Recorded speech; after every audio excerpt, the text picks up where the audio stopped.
My name is Fanupong. I'm 80 years old, and for most of my life I thought silence of mind was something I had to conquer. I thought it would come after enough discipline, enough meditation, enough control, enough effort. I believed that if I pushed hard enough against my own thoughts, one day they would finally become quiet and obedient. But that is not what happened. The more I fought my mind, the more tired I became. The more I demanded peace, the more inner tension I created. It took me decades to understand something that now feels simple and almost obvious. The mind is not silenced by force. It becomes quiet when you stop strengthening what keeps it restless. And the Buddhist teachings that changed me did not do so because they gave me a perfect technique. They changed me because they showed me what I had been feeding all along. I was born in a small village in northern Thailand. Life there was hard in ordinary ways. Work, hunger, weather, family duty, little privacy, little comfort. We did not grow up learning about inner peace. We learned how to endure. We learned how to keep going.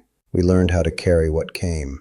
So when I entered the monastery as a boy, I carried into temple life the same habit I had learned outside it. If there was a problem, I had to solve it. If something was difficult, I had to work harder. If my mind was noisy, I had to become more disciplined. I did not yet understand that the mind is not always helped by being squeezed harder. Sometimes it only becomes more rigid and more loud. The first teaching that began to silence my mind was the teaching of returning to the present moment. This sounds simple, and because it sounds simple, many people do not take it seriously enough. I did not. I heard it and thought I already understood it, but I did not live it.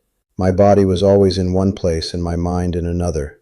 I was eating while replaying the past, sitting while preparing for the future, listening while mentally responding, praying while worrying. I was almost never where life was actually taking place. The mind grows loud when it keeps leaving the present. That is the truth. The first real silence I ever tasted came not from controlling thought, but from returning again and again to what was already here. I remember how difficult that was at first. The breath felt too ordinary. The body felt too plain. The sounds around me felt too simple. My mind wanted drama, meaning, movement. It wanted to go somewhere. But each time I returned to the breath, to the contact of the body with the floor, to the actual sound in the room, I was withdrawing food from the inner storm. The storm did not vanish instantly, but it stopped growing in the same way. You see, what most people don't realize is that the mind is often loud because it is constantly being fed by past and future. Presence is not glamorous, but it is powerful because it interrupts that feeding. The second teaching that changed me was the teaching of impermanence. At first, I understood impermanence only as an idea. Everything changes. Everyone knows this. But knowing it in words is not the same as trusting it in experience. For many years, if restlessness came, I believed it would stay. If fear appeared, I thought my peace was gone. If sadness visited, I treated it like a sign that I had failed spiritually. I did not know how to let inner weather move. The teaching of impermanence showed me that thoughts are not fixed. Emotions are not fixed. Agitation is not fixed.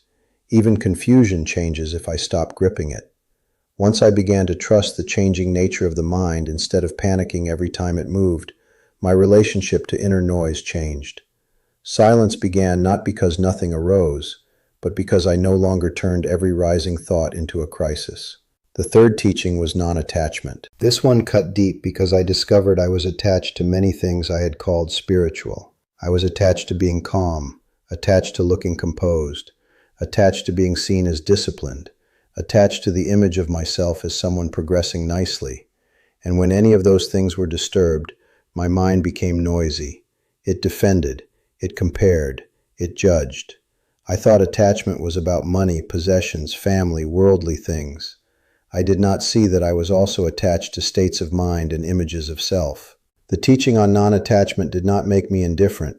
It made me honest. It showed me how much of my suffering came from trying to hold what was never meant to stay fixed. The fourth teaching was mindfulness. Not as a concept, as an actual daily practice of seeing what the mind is doing while it is doing it. Before mindfulness became real for me, my thoughts would arise and I would immediately become them. If the mind said I was failing, I felt like a failure. If it said I was in danger, my whole body believed it. If it replayed an old memory, I was back inside the old pain. Mindfulness created a little space between the thought and my obedience to it. That small space is one of the greatest gifts in Buddhist practice. A thought still comes, but now it can be seen, and what is seen clearly begins to lose some of its power. The fifth teaching that silenced my mind was compassion. This was surprising to me because I thought the path to peace would be severity. I thought if I were strict enough with myself, my mind would finally become pure and quiet. But inner harshness only made the mind tighter, more defended, more ashamed, more reactive. Compassion did not mean I stopped practicing.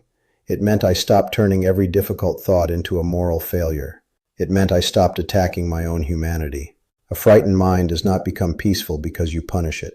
It becomes peaceful when it no longer has to fight on two fronts at once: the original pain and your judgment of the pain. The sixth teaching was letting go of control. This one took me the longest. I wanted to control thought, control emotion, control progress, control what peace looked like and when it arrived. I wanted the mind to obey my timeline. But the more I tried to dominate inner life, the less peace I found. Letting go of control did not mean becoming lazy or passive. It meant no longer trying to force silence as if silence were a product of inner violence. It meant trusting that if I stopped feeding, forcing, and tightening, some things would settle in their own time. That was hard for me, but it changed everything.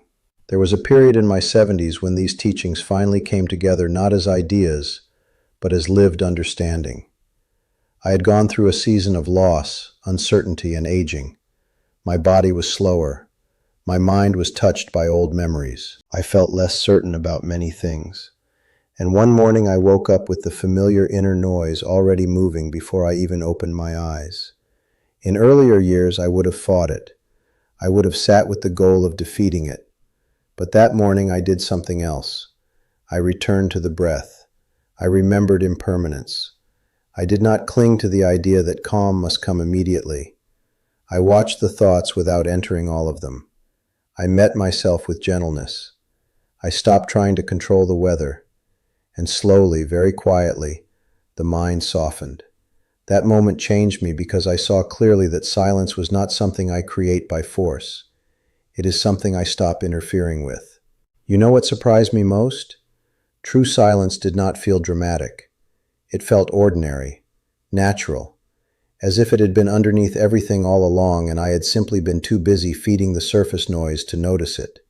This is one of the deepest things I can tell you. Silence is not always something new that arrives from outside. Often it is what becomes visible when you stop strengthening the noise. This changed the way I understood spiritual maturity. I used to think maturity meant having no troublesome thoughts. Now I see it differently. Maturity is not the absence of thought. It is the absence of blind obedience to thought. It is the ability to return, to soften, to notice, to stop feeding, to stop clinging, to stop making war with the human mind. This is what Buddhist practice gave me after all those years. Not perfection, clarity, not control, freedom. If these words are helping you see something clearly, maybe this is the right moment to stay close to this space. Many people are trying to silence the mind by force, and all they are doing is becoming more exhausted. Sometimes what changes everything is not one more effort, but one true understanding. If that is happening in you now, stay with me. At 80 years old, I still have a mind. I still have mornings of noise.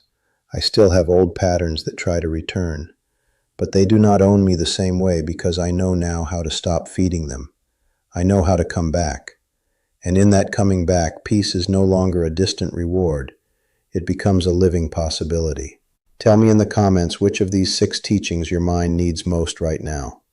Presence, impermanence, non-attachment, mindfulness, compassion, letting go of control.